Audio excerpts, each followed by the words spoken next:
Yang saya hormati Kolonel Penerbang Agung Perwira Negara atas pertahanan Republik Indonesia untuk Kerajaan Spanyol.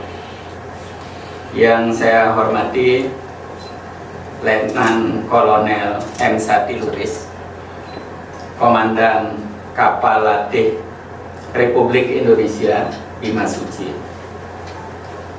Seluruh prajurit Bima Suci yang saya banggakan.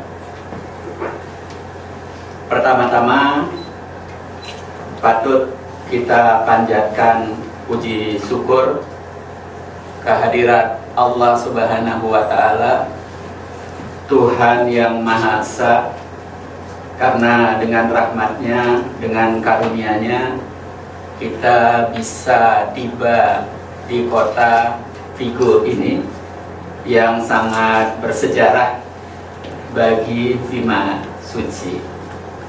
Setelah menempuh lebih dari 3/4 perjalanan, mengarungi lautan, mampir di sejumlah negara, kini Bima Suci pulang kampung, mampir ke Vigo sebagai tempat singgahan terakhir sebelum Bapak Ibu sekalian kembali ke tanah air.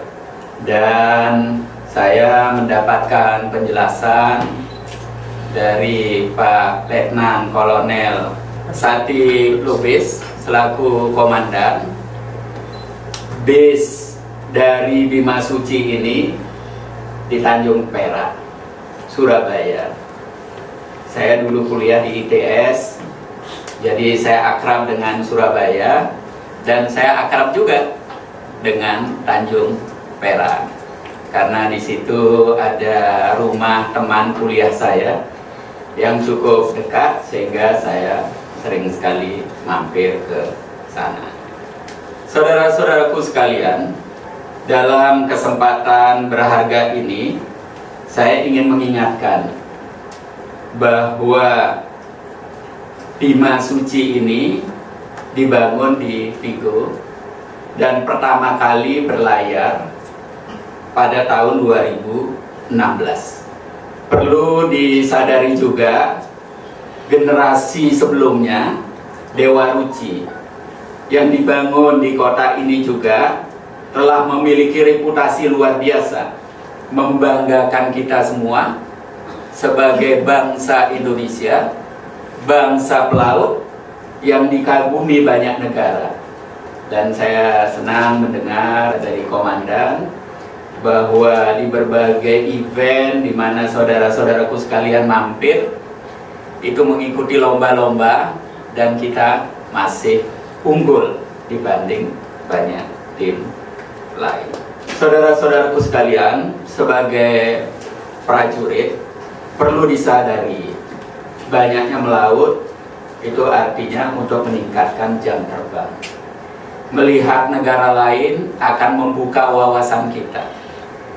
Karena itu penting sekali memperhatikan bukan saja bagaimana kekuatan militer bangsa lain dibanding kita, tetapi juga bagaimana performa prajuritnya. Karena kualitas manusia itu jauh lebih penting dari peralatan, instrumen yang kita miliki. Penting juga melihat bagaimana budayanya, bagaimana mindsetnya, bagaimana sejarah bangsa-bangsa itu, sehingga pada saatnya nanti kita bisa tetap unggul, setidaknya bisa mengimbangi mereka semua. Perlu kita sadari bahwa wilayah Indonesia sebagian besar adalah lautan.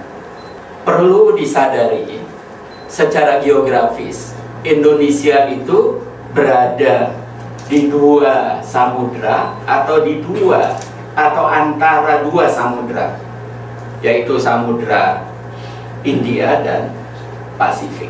Perlu disadari juga bahwa Indonesia itu berada di antara dua benua, di atas Asia, di bawah Australia. Jadi secara geografis negara kita itu penting sekali. Lebih dari itu, potensi alamnya luar biasa kaya.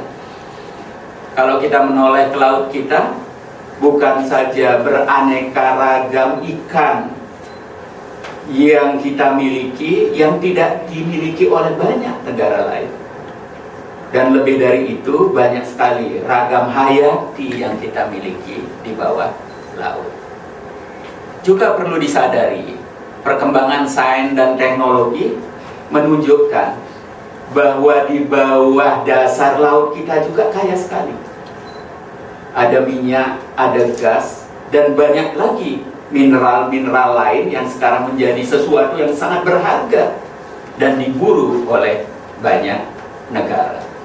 Nah, karena itu kita harus berdaulat, tidak hanya di darat, tetapi juga di laut dan udara. Kita harus mampu menjaga wilayah laut kita dari berbagai kemungkinan yang tentu akan merugikan kita semua. Karena itu saya melihat masa depan kita di laut, di samping letak geografis, kekayaan ekonomi, dan seterusnya.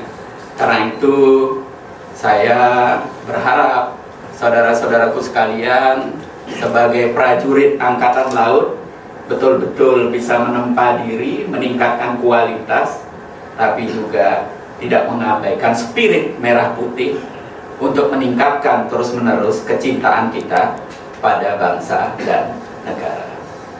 Ada sejumlah media yang mempublikasikan hasil riset di Eropa ini dan menempatkan angkatan laut kita adalah angkatan laut yang nomor 4 terkuat dan terbesar di dunia.